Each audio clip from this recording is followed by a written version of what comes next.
Thank you, Madam Speaker, and I thank the honourable member.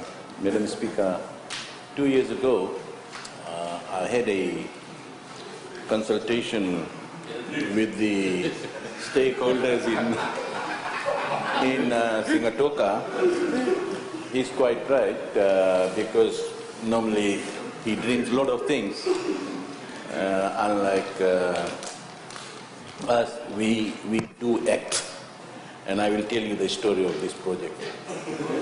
So in that meeting, Madam Speaker, this issue was raised about the river bank, Sigatoka river bank.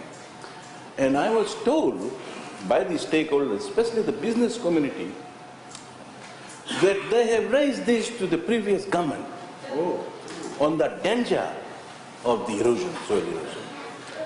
And nothing happened. Madam Speaker, after considering the request by the people of Sigatoka, we applied to the government through the Challenge Fund for funding. And I'm happy to inform Madam Speaker, this Honourable House, that government gave around $890,000 for that project. It was basically neglected by the previous government. And when we saw the need, we went and we attended to it. Madam Speaker, this project investment, as I earlier on said, it will cost around $890,000.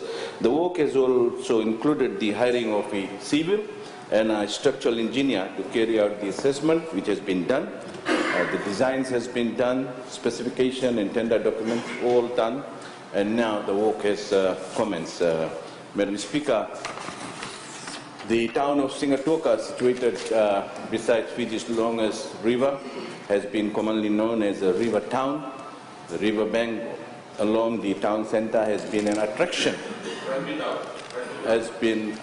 and a famous spot for the Sigatoka River Bilimbili race. Madam Speaker, the whole area is around 200 meters in length and 20 meters wide, and is in 3 levels with uneven ground.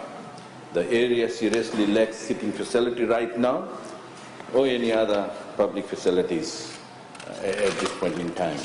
After completion, Madam Speaker, we will have increased area for the recreational purposes. Thank you, Madam Speaker.